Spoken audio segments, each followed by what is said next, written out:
Welcome to video number 46 of a series of 50. And as I have said numerous times, after reading 150 whatever plus or minus books and learning all that I had learned, I thought it might be wise to make some videos.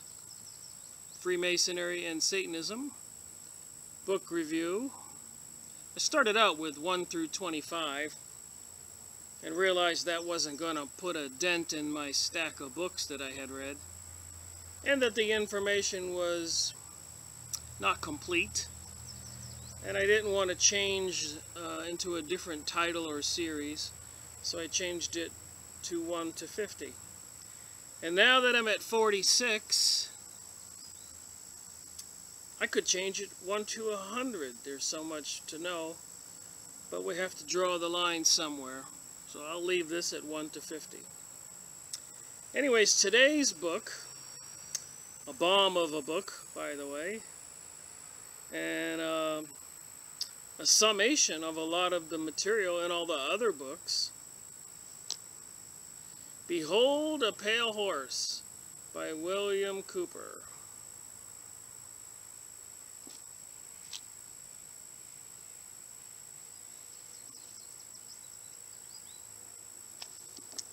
So, the Pale Horse, of course, is something biblical in Revelations. And that's probably appropriate for this book. So pay attention, because this material might just make you fall off the couch. It's so terribly, terrible. Terribly terrible. Anyways, William Cooper, Bill Cooper, if you go on the internet, YouTube, there's a lot of his videos on there. He used to do a radio show, and he was a well-known speaker. He's now deceased. So whatever you can see on his videos, they're worth listening to. But let me just read a little bit from his book, and I highlighted a few things. Not too many tabs. Just some areas that I thought were more important than other areas. So, starting out right here, something called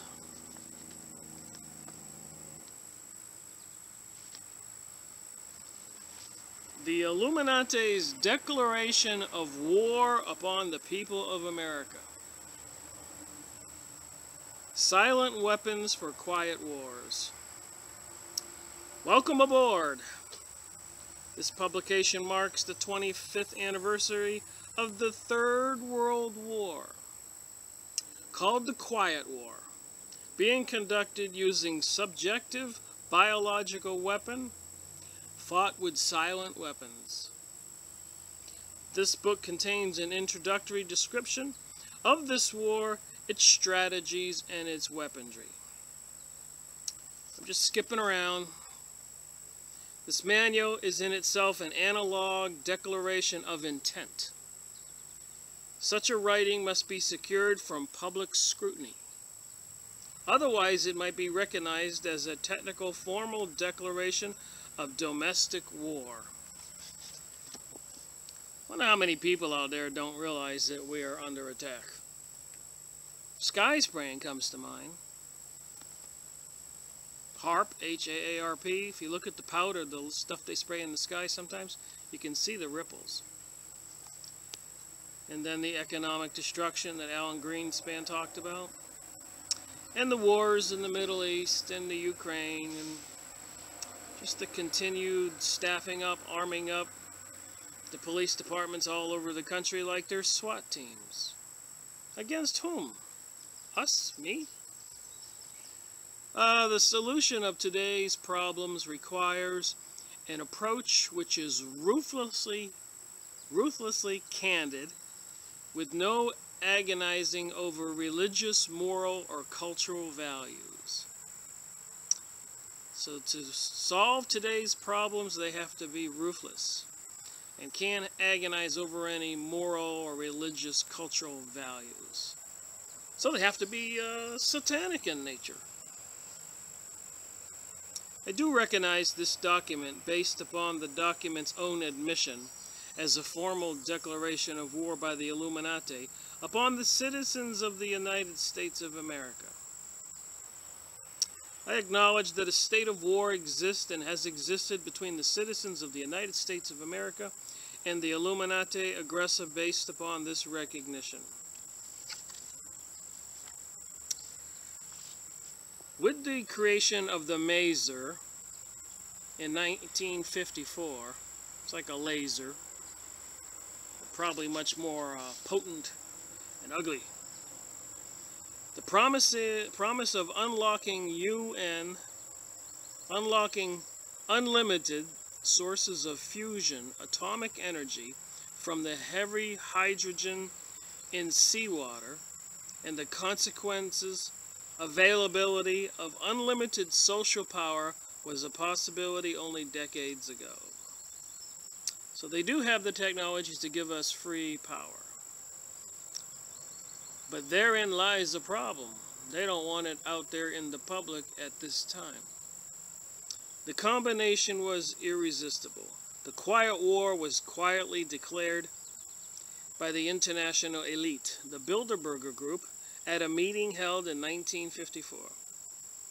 So with the creation of the maser and being able to unlock unlimited sources of fusion, atomic energy from the heavy hydrogen seawater, they have an opportunity to take great advancements on Earth with computer technology and robotics and all that. They don't need the people. God forbid you put your footprints on their beach. So in 1954, this was the issue of primary concern.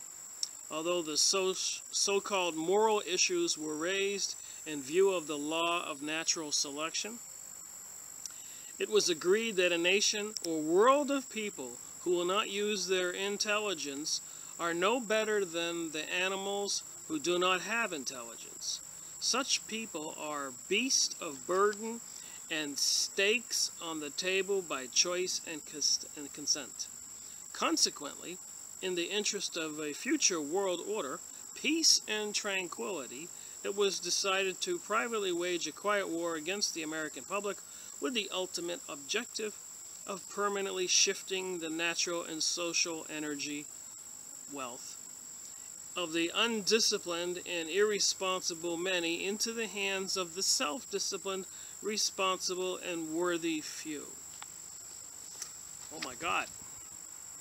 In order to achieve a totally predictable economy, a low-class element of the society must be brought under total control.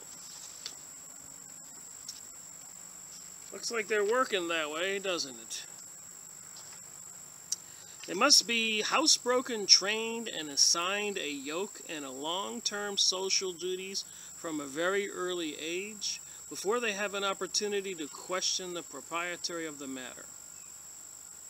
In order to achieve such conformity, the lower-class family unit must be disintegrated by a process of increasing preoccupation of the parents and the establishment of government-operated daycare centers for the occupational orphaned children.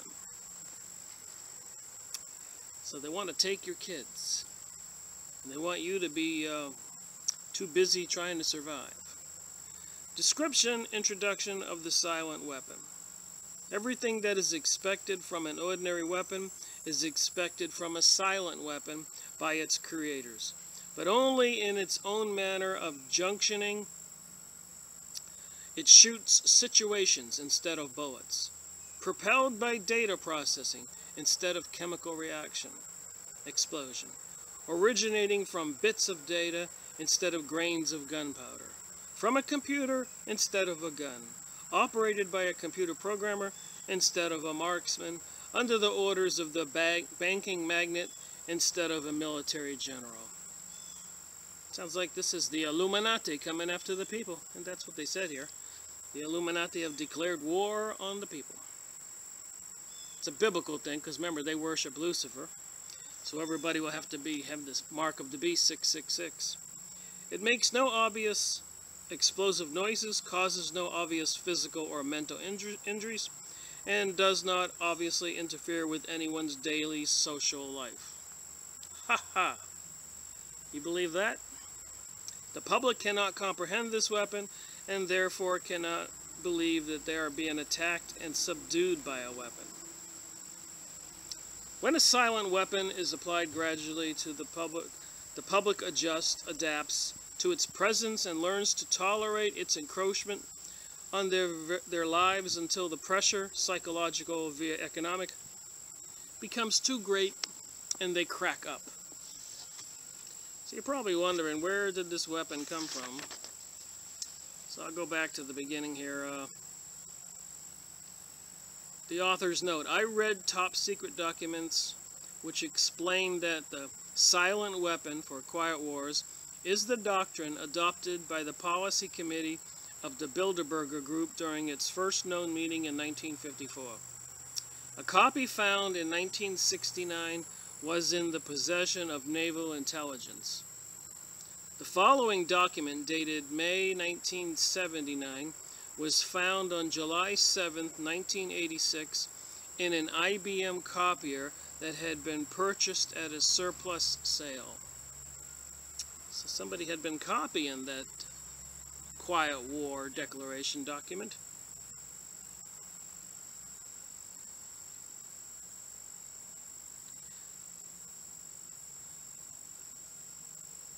The public cannot comprehend this weapon, and therefore cannot believe that they are being attacked and subdued by a weapon.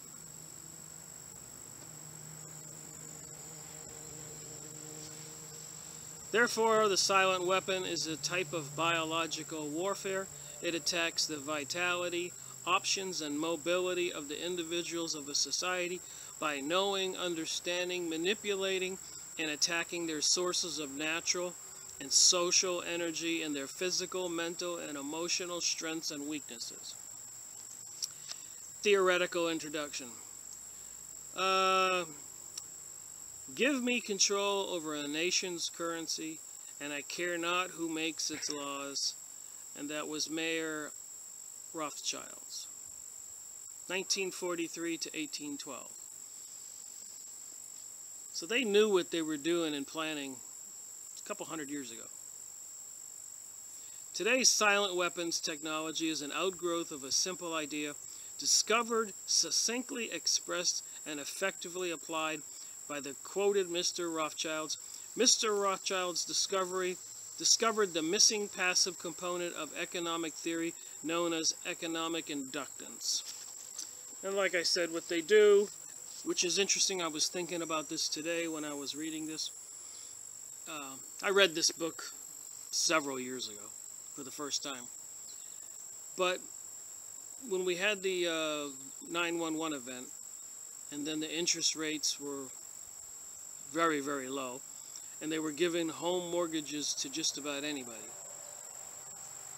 Because this stuff goes back to 69 and 79. So when they put all that money, economic inductance, into society, into the hands of everybody, it was a fool's game. Beguilement. Because they knew they were going to pull it back, and all those people would go into default. It was an artificially created bubble, in my educated opinion. And they're saying it's a weapon, and they're using that kind of weapon. So one can assume that that whole housing situation was intentional. Just a thought. All right, page 49. The same thing is achieved by a government by printing money beyond the limit of a gross national product, just like I just said, an economic process called inflation. Remember that inflation is only the act of printing money in excess of the gross national product. They could blame it on the price of widgets or oil only because you never knew the real cause. The real cause and the only cause of inflation is the printing of more money beyond the gross national product. This puts a large quantity of money in the hands of the public and maintains a balance against their greed, creates a false sense of confidence in them for a while, stays the wolf from the door. So then they pull back on the money, and everybody that was overconfident, like me, I lost my house, we never saw it coming. But they did, because they did it. Enforcement, page 63. I'm just going to skip through this book. Go online at a used bookstore or a new bookstore and get Mr. Cooper's book, Behold a Pale Horse. As in every social system approach, stability is achieved only by understanding and accounting for human nature, action, reaction, patterns. A failure to do so can be, and usually is, disastrous. As in other human social schemes, one form or another of intimidation or incentive is essential to the success of the draft. Physical principles of action and reaction must be applied to both internal and external subsystems. To secure the draft, individual brainwashing, programming, and both of the family unit and the peer group must be engaged and brought under control. Factor, father. The man of the household must be housebroken to ensure that Junior will grow up with the right social training and attitudes. The advertising media, etc., are engaged to see to it that father-to-be is pussy-whipped before and by the time he is married. He is taught that he is either conforms to the social notch cut out for him, or his sex life will be hobbled and his tender companion will be zero. He is made to see that women demand security more than logic, principle, or honorable behavior. Yes, they want to treat humans like animals. Factor 3, the mother, the female element of human society, is ruled by emotion first and logic second. In the battle between logic and imagination, imagination always wins. Fantasy prevails, maternal instincts dominate so that the child comes first and the future comes second. The woman with a newborn baby is too starry-eyed to see a wealthy man's cannon fodder. So she doesn't see her child as a military recruit to be killed or a cheap source of labor. And so she's so starry-eyed she doesn't see that the state she's living in. It just looks at her child as a source of cheap labor, so that the wealthy elite can live large. The woman must, however, be conditioned to accept the transition to reality when it comes, sooner or later. Mighty thoughtful of these people, huh? Cattle. Those who will not use their brains are no better off than those who have no brains. So this mindless school of jellyfish, father, mother, son, and daughter, become useful beasts of burdens or trainers of the same. Alright, Bill says, this chapter could only come in the beginning. Your preconceived ideas had to be shattered in order for you to understand the rest of this book. In this chapter, you can see every step that the elite have taken in their war to control this once great nation. You can see the steps that will be taken in the future. Hence why I do these videos. I'd like to wake a few people up. And then maybe they can wake a few people up and it'll just multiply. You can no longer pretend innocence. Your denial of the conspiracy will fall on deaf ears. This book is part of the education that will give Americans the weapon needed in the coming months and years of hardship as the New World Order struggles to be born. Alright, secret societies in the New World Order.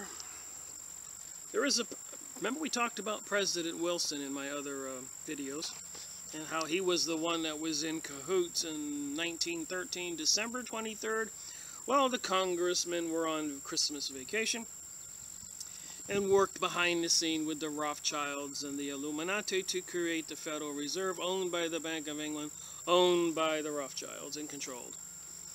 So anyways, President Woodrow Wilson, who was in cahoots on this, knew a lot of stuff. He said there is a power so organized, so subtle, so complete, so pervasive that they had better not speak above their breath when they speak in condemnation of it.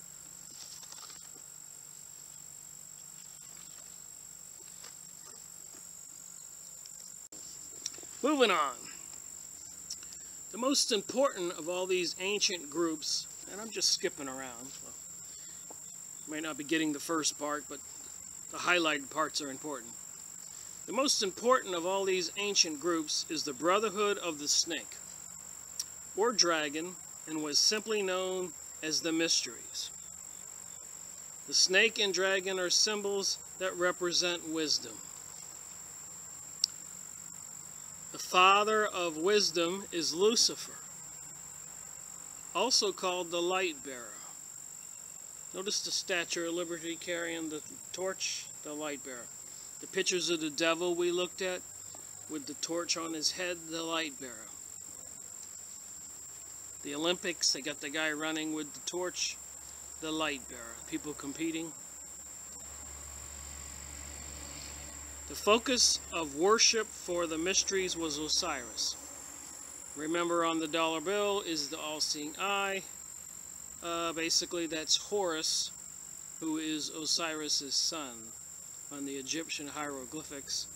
So Horus, his son, is on the dollar. And behind the eye is the sun's rays. And the sun's rays you see everywhere is the symbol for Osiris. And another name for Osiris is Lucifer. So maybe throughout the ages, when certain people are born, maybe the coming Antichrist or even Hitler, I don't know. Maybe they are reincarnations of Lucifer, demonic spirit. I don't know. Osiris was the name of a bright star that the ancients believed had been cast down onto the earth. The literal meaning of Lucifer is bringer of light, or the morning star. And basically that means the bringer of knowledge. Remember giving Eve the apple and she woke up and decided she needed to get dressed. She became illuminated. She didn't know she was naked prior to that.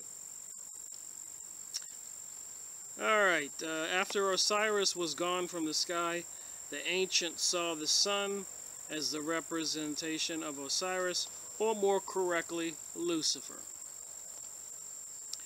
And Albert Pike, Morals Dogma, we've done some material from his book. Osiris was represented by the sun. And in the Bible, Isaiah 14:12, "How art thou fallen from heaven, O Lucifer?" And another one, "It is claimed that after Lucifer fell from heaven, he brought with him the power of thinking as a gift for mankind." So those people who think that us goyim don't think didn't get the gift from Lucifer. And they say in this book here, we're no worse, we're the beast of burdens because we don't think. So the evil people who think are illuminated. And even in the other book I read, Rabbi Marvin Antelman, he said that the Jewish people were represented by this snake, circling around and swallowing its tail. So anyways, he brought with him the power of thinking as a gift for mankind, and the symbolism in occult art, Fred Giddings. Most of the greatest minds that ever lived were initiated into the society of mysteries by secret and dangerous rites, some of which were very cruel. In the last video I did, we read about Adolf Hitler in his diary about an abduction of a local vagrant boy so that they could bring forth a spirit to impregnate a young woman so they could bring the new master race to the earth. Huh. FEMA. Following is a transcript of an audio tape with an urgent message to the people from William Cooper on the subject of H.R. 4079. We must stop the traitors now. William Cooper dictated this information to me by phone early in 1990, and I tape recorded the information as he gave it. I made many tapes and sent them out exactly as Mr. Cooper had asked me to do, and these recipients have done the same. My name is Richard Murray, and I believe that William Cooper is the only man in America outside the secret government who truly knows what is happening and what it means to us, the average American citizens.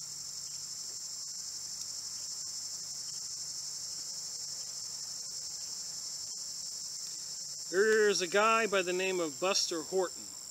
He's a member of FEMA, Federal Emergency Management Agency, and he's a member of the Interdepartmental Unit, which is empowered in the event of a national security emergency to become the unelected national government, a sort of FEMA secret government, so to speak.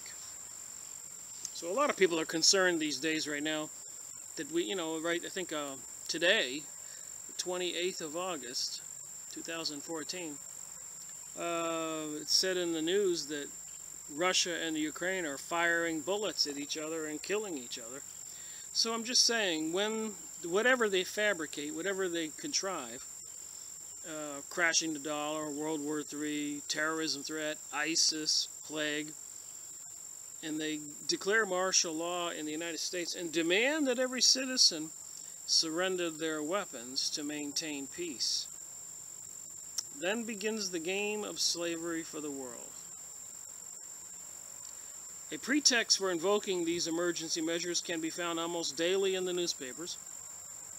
It can be anything from a suspension of debt payments by the high bureaus of American countries to mass runs on the U.S. commercial banks, and that's an issue, by the way, that's being handled personally by the National Security Council and Brent Scowcroft, to food shortages and the drug war, the whole bit, anything, any disaster emergency, declared it all, even including the oil spill from the Exxon tanker in Alaska. If the president had declared a national emergency that could have triggered it, any instability in the Middle East, anything in fact.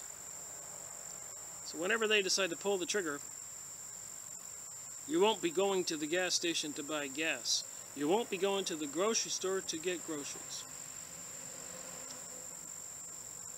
They've already tested their capabilities in 1984 with Rex 84A. That was designed to test the readiness of the U.S. civilian and military agencies to respond to serious national security crises. Now the executive order that will implement this, the Executive Order 11051, details responsibility to the Office of Emergency Planning, or FEMA. It gives authorization to put all executive orders into effect in times of national emergency and declared by the President, increased international tension, or economic or financial crisis. Note that it covers every conceivable domestic crisis, but does not mention war or nuclear attack. Now, the only thing that has to happen for FEMA to be able to implement all the executive orders, emergency executive orders, is for the President to declare a national emergency of any type as long as it's a national emergency.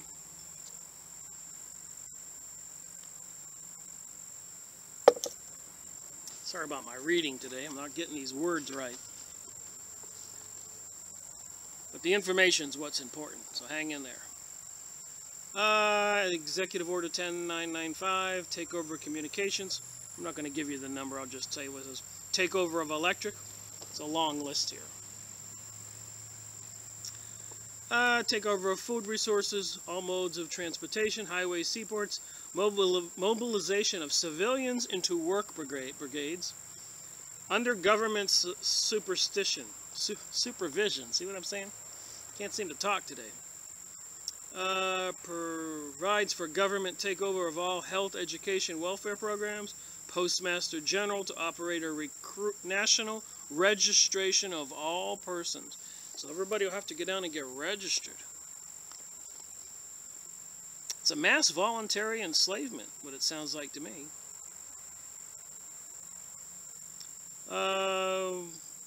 Government takeover of aircraft, airports, housing, finance authorities, takeover of railways, inland waterways, public storage facilities. Wow, all that stuff that everybody has in storage.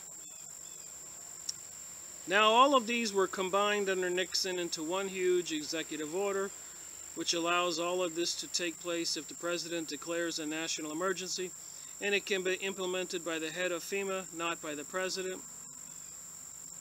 The president has already given him that power under these executive orders. All of these were combined into Executive Order 11490, and that was signed by President Carter. So it just moved on where Bush carried it forward and Obama carried it forward. So they're fine-tuning it. So it says here on March 24th, President Bush issued a new executive order delegating the director of FEMA powers which were vested in the president by the Disaster Relief and National Emergencies Act of 1988. As you can see, this is an interesting book. And that includes responsibility for general federal assistance, hazard mitigation, individual and family grant programs. Okay, the brains behind this contingency plan for a police state were the members of the Council of Foreign Relations, the Illuminati, and the Trilateral Commission, both of whom George Bush, is a member, and Brent Scowcroft, the National Security Advisor, who was a member of FEMA's entire advisory board, until he was appointed by Bush to head the National Security Council, is a member of the Trilateral Commission, and also a business partner of Henry Kissinger, who has been a traitor to this country for many, many years. People ought to look up and read about Kissinger. He was working with Nixon, and they had to come up, they authorized the major pharmaceutical companies to come up with a weapon, a biological weapon, that you could put into society but didn't kick in for like 10 years. So by the time they found out people had it, it'd be too late, everybody would have it. And guess what the name of that biological weapon was? AIDS. A time bomb.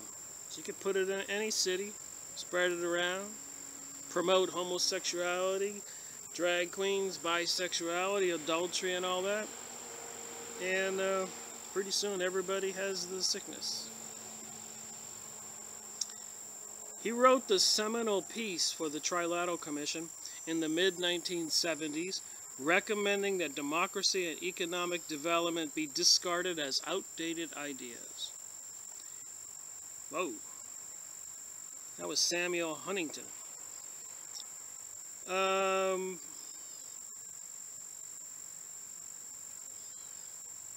He wrote as co-author of the book Crisis in Democracy.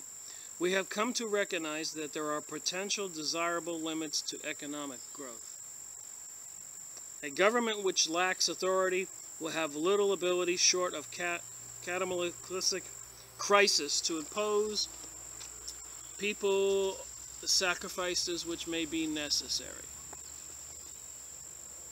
All of Huntington's ideas were rewritten into National Security Decision Directive 47, which is in NSDD 47, that was enacted by President Reagan in '82.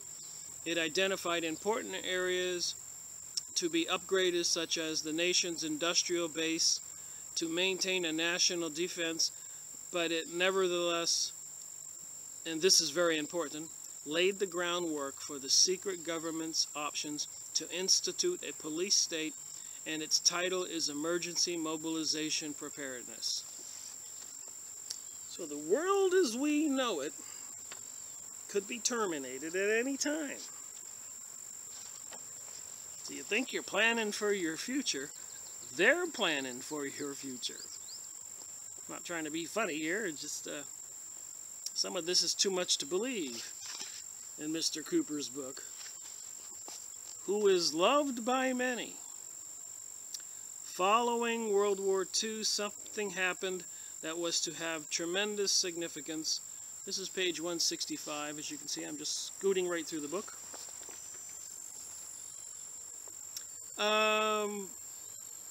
Something happened that was to have tremendous significance for the future of all mankind. The intellectuals took note of this happening and brought it to the attention of the world power elite. So all the elite billionaire trillionaires got together and said, oh my God.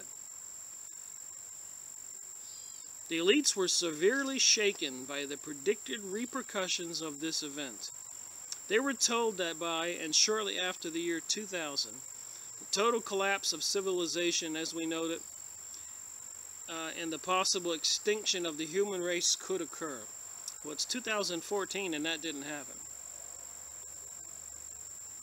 It could occur, that is, if we did not destroy the earth with nuclear weapons before then.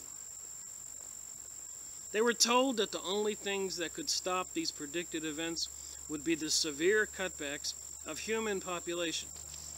Well, I'm thinking now that they have everything computerized, and even at the grocery store you check yourself out, they don't need people, so they don't want to feed people. Let's just get the story straight, in my opinion. The cessation and retardation of technology and economic growth, the elimination of meat on the human diet, strict control of future human production, a total commitment to preserving the environment, colonizing of space, and a paradigm shift in the evolutionary consciousness of man. Those in power immediately formed an alliance and set about bringing the recommended changes to fruition through propaganda, mind control, and other manipulations of the masses. The Illuminati's prayers have been answered. Meanwhile, a lot of people are doing aliyah to Israel. All over the world, they're going to Israel. And here it says the rest of us are all going to be eliminated. So they were worried about a worldwide baby boom after World War II. And what's really a misleading idea about this whole thing? Because the baby boom started around 47, 48. When people were coming back from the war, getting married and having 5 or 6, 7 kids. So the population doubled, tripled. But 20 years later, 48, 58, 68, around the hippie age, that all stopped. People didn't want to have kids and get married, or if they did, they had 1, maybe 2. What did it say about the in the book that I'd read recently? That in Israel right now, for every couple, there's 3 kids. And in the United States, for every couple, there's 1.7. So the United States has severely slowed down. What I'm trying to say is those people born from 46, 56, 66, about this age now, 2014, 15, 16, in the next 20 years, 100 million people, just in the United States alone, or more, are going to die of old age. So there's going to be a severe cutoff of population, which is one reason why they are bringing lots of immigrants into the United States. The government knows this.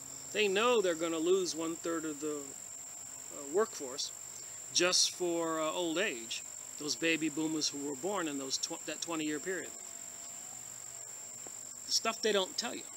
The stuff that doesn't help their cause for the New World Order, which was prophesied in the Bible. It was the culmination of all of man's efforts to survive through history.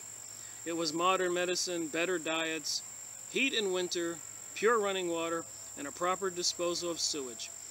It was the point in history when the birth rate so exceeded the death rate that the world's population doubled between 57 and 1990. It was the most wonderful time in history, but it was also the worst. It signaled the end of man's most precious achievement. An alliance of all the powers on earth, open and hidden, decided that individual freedoms could no longer be tolerated in the interest of the preservation of the human race. I should say in the preservation of their wealthiest lifestyles and robbing the people blind. That's what their fear is, in my opinion. They believed the common man could not be trusted. Well, that's just said what I just said. What had been the unfulfilled dream of the many individual groups became reality by the concentration of power in the alliance known as the Bilderberger Group. What had been impossible before was now promised. The New World Order that so many had envisioned was now a certainty. The first study was made during World War II to determine the impact of the returning soldiers upon the economy. So they sent the soldiers off to war to die and fight. And what do they come back to? A plotted scheme to enslave them. The results mobilized the ruling elite. A second secret study was conducted in 1957 by scientists meeting in Huntsville, Alabama. It confirmed the results of the first. The conclusion was that civilization as we know it would collapse shortly after the year 2000 unless the population was seriously curtailed. So I would say they're really worried about the lifestyle and because war is profit and money and control for them. And people readily fall in line and become slaves during wartime because they get promoted into patriotism and they go to the front lines and they die. And the rich make tons of money on war millionaires and billionaires. So we're jumping now to page 213. By secret executive order of President Eisenhower, the Jason scholars were ordered to study this scenario and making recommendations from their findings. The Jason Society confirmed the finding of the scientists, and 3 recommendations called Alternatives 1, 2, and 3 were made. So they were worried about some kind of end of the world situation, overpopulation, and pollution and all that. So they had 3 possible solutions. Alternative 1 was to use nuclear devices to blast holes in the stratosphere from which the heat and pollution could escape into space. They would then change the human culture from that of exploitation into cultures of environmental protection. Of the 3, this was decided to be the least likely to succeed due to the inherent nature of man and the additional damage the nuclear explosions would themselves create. Well, we know they've exploded about 2,000 nukes in their testing, many of them in space. Alternative 2 was to build a vast network of underground cities and tunnels in which a select representation of all cultures and occupants would survive and carry on the human race. The race of humanity would be left to fend for themselves on the surface of the planet. Alternative 3, warm here in North Carolina today,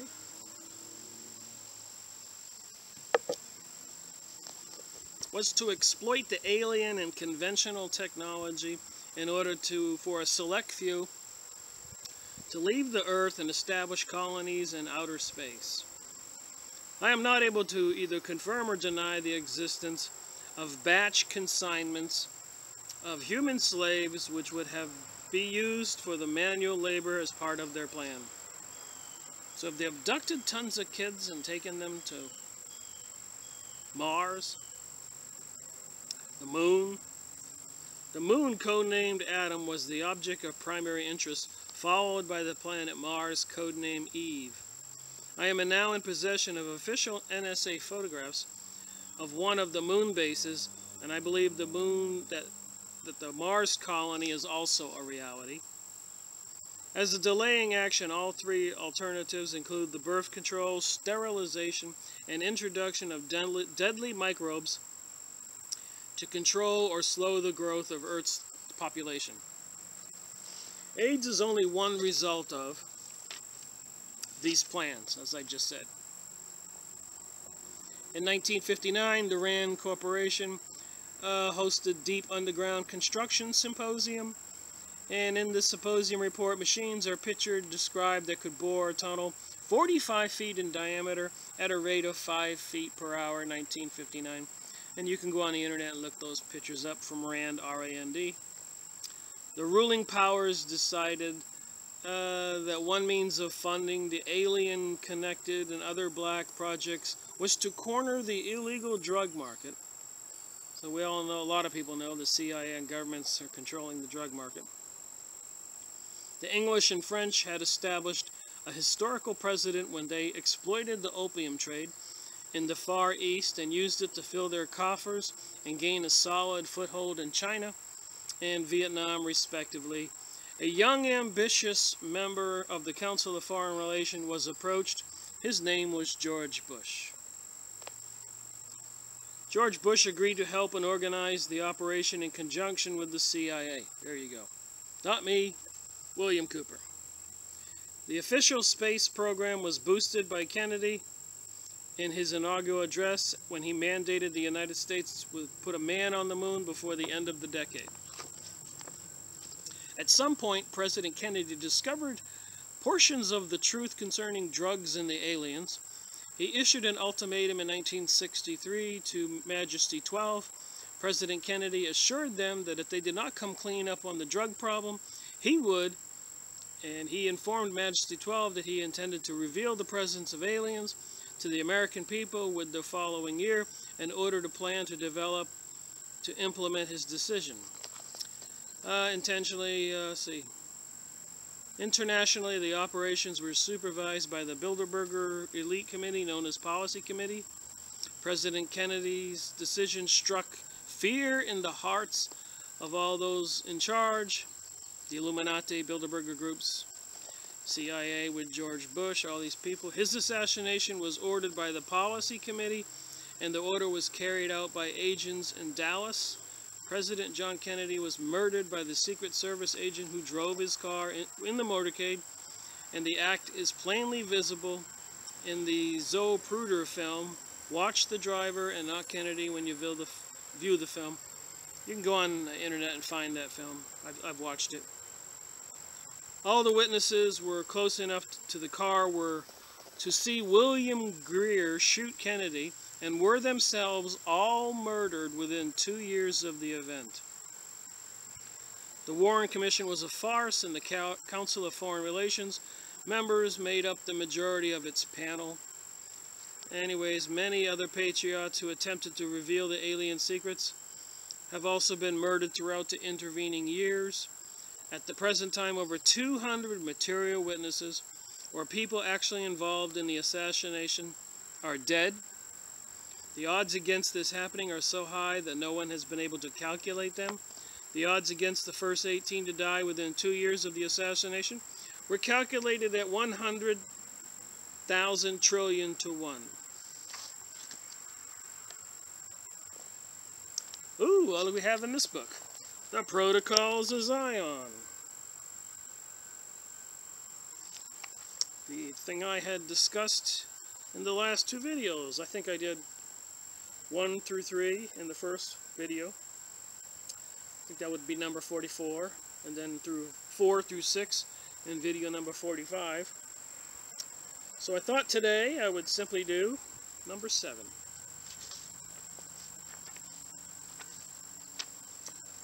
Just keep it simple. Number 7 protocol of the Protocols of Zion. The intensification of armaments, the intensification of arms, the increase of police forces are all essential for the completion of the aforementioned plans.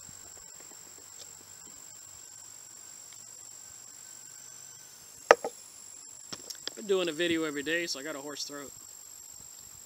What we have to get at is there should be in all states of the world, besides ourselves, only the masses of the workers, what they need, a few millionaires devoted to our interest, police and soldiers. So all they want is enough people to do their labor, a few millionaires to party with who are serving their purpose, worshiping Lucifer, and police and soldiers. Protocol number 7. Throughout all Europe and by means of relations with Europe, and in other continents also, we must create ferments, turmoil, discords, and hostility.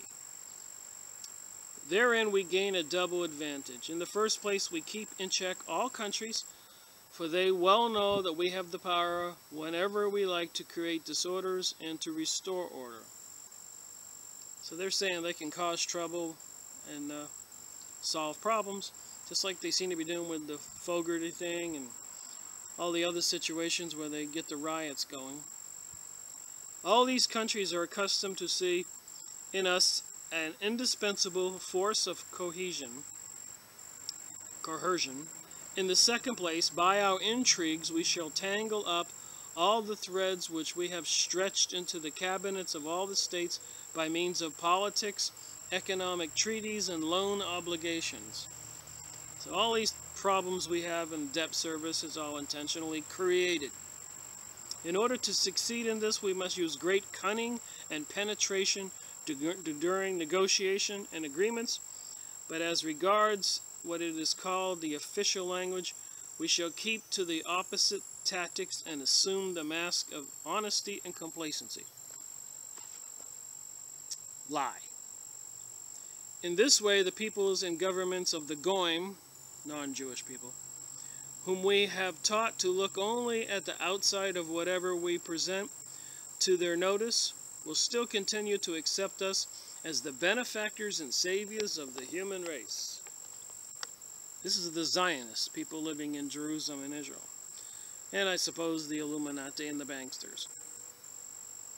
We must be in a position to respond to every act of opposition by war with the neighbors of that country who dare to oppose us. So any countries that oppose them, they will cause war upon them. But if these neighbors should also venture to stand collectively together against us, then we must offer resistance by universal war.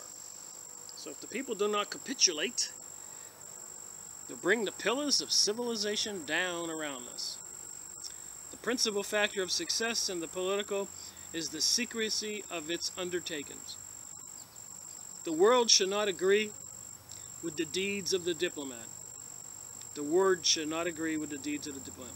We must compel the governments of the Goyim to take action in the direction favored by our widely conceived plan, already approaching the desired consummation by what we shall represent as public opinion, secretly prompted by us through the means of the so-called great power, the press.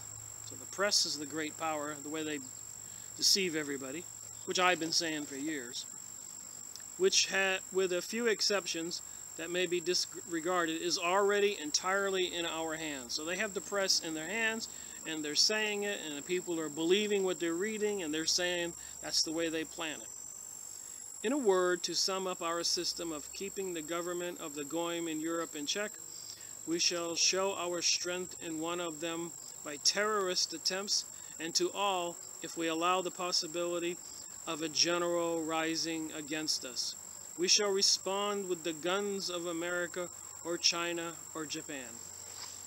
So like Prime Minister of Israel Sharon said, don't worry about America.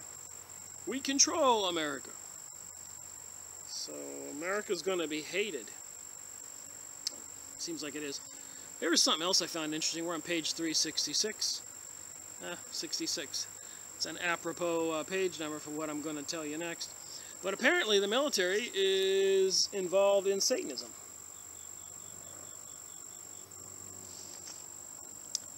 So, what it is, it says here, I'll read it. Devil worshipper holds sensitive army post. Top brass says, no problem. A senior U.S. military intelligence officer with a secret security clearance admits he's also the founder and high priest of a satanic church.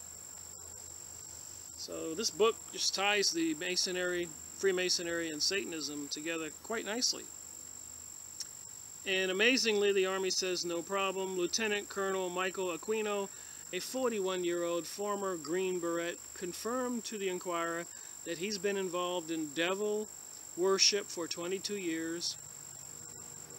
He said he formed his own satanic church, the Temple of Set, in 1975, after belonging to another sect, the Church of Satan, for the previous 10 years. My religion has been no secret in the Army, and said Colonel Aquino, who served as the psychological warfare specialist in Vietnam, and he's a devil worshiper. How'd you like him planning your war tactics? Or social discord. Get Mr. Devil Worshipper Aquino in here and how to handle the people of the United States. He's now a reserve officer working full-time on extended duty in the Army's Reserve Personnel Center in St. Louis. Wow, what's going on in St. Louis now? Fogarty.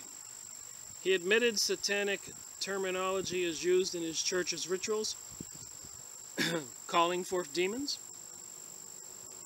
Dr. Richard Stephen Greer with the Exopolitics in California doing the Punja Sanskrit chanting to bring forth the aliens. Just saying, it sounds familiar. This Dr. Stephen Greer may be a very nice guy, but I just find it suspicious when they say they're doing that. But William Gill, executive director of the Catholic War Veterans, fumed. This is outrageous and a national disgrace. It is unbelievable that an admitted devil worshipper should be allowed to hold a senior and sensitive post in the U.S. Army. This abominable situation insults the memory of those who have fought and often died to uphold the traditional values of our great country.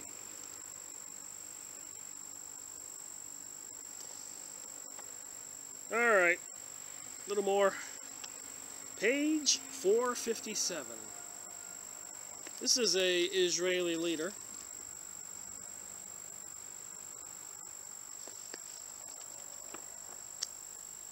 David Ben-Gurion, when Prime Minister of Israel, forecast world rule from Jerusalem.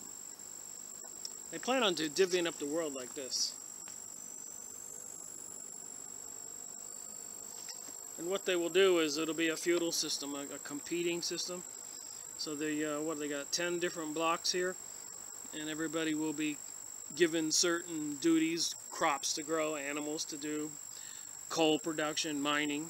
Everybody will be enslaved in this program, and they will be in control. But listen to what Mr. David Ben-Gurion says. Forecast world rule from Jerusalem. That's called Zionism. Look magazine, January 16, 1962.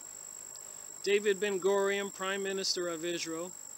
The image of the world in 1987 as traced in my imagination.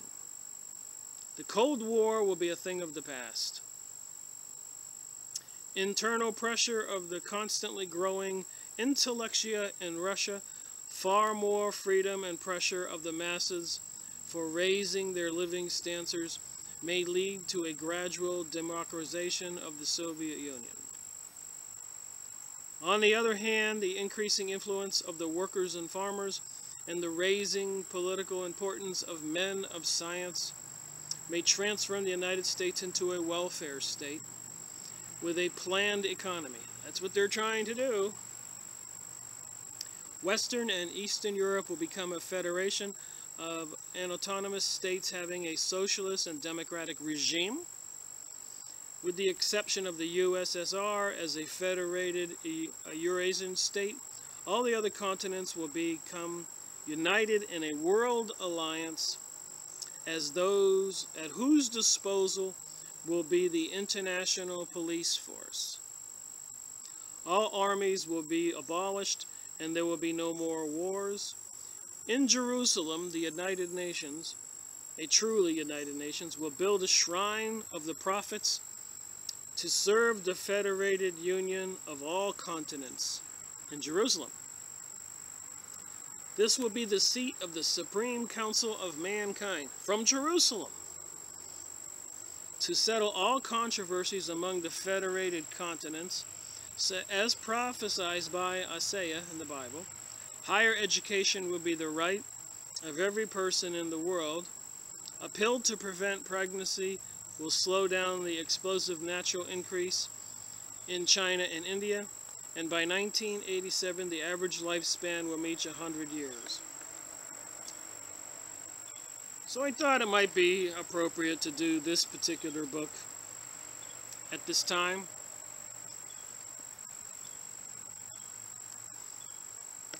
It seems to fit in with the other stuff that we've been I've been doing, and you've been watching. Might be wise, I thought, to say on these videos, please download all my videos and put them on a little disk drive, you know, a little stick, and get your friends to go buy a stick and copy the whole series to give to other people. Should on YouTube or anything else the government or whoever takes down all these videos, then you'll have a copy. So I hope a few entrepreneurial people out there would consider doing that and charge a few bucks for your time and labor and offer people the whole series of my 50 videos and get them out there. You have my permission as long as you don't change anything that I said. I confess I don't know everything, but I do believe men like us and women and our kids, I think all of us need to start using our brains, contemplating what is going on in the world, not believing the news, and you know, if they do try to create some false flag or whatever and could declare martial law and tell everybody either turn in your guns or you're going to prison, well, that'll be the end when the guns are gone, for sure. In many other countries, we know what followed after that. This is America. We have a constitution, we have rights, and we need to make sure we protect those rights. And it certainly shouldn't make me or anybody else a criminal for wanting to protect the Constitution and freedom of speech and our other freedoms. But the world seems to be getting a little more crazier by the day, so that's why I do these videos. And I know I'm not the best speaker in the world. It's me in my backyard here. There is no agenda other than to try not to have the world enslaved, and I'm not particularly desirous to see the world turn into a Luciferic worshipping, Satan, devil worshipping world. So thank you for watching my video, and this is number 46, so we only have a couple more to go. Have a good day, and I pray God help us all.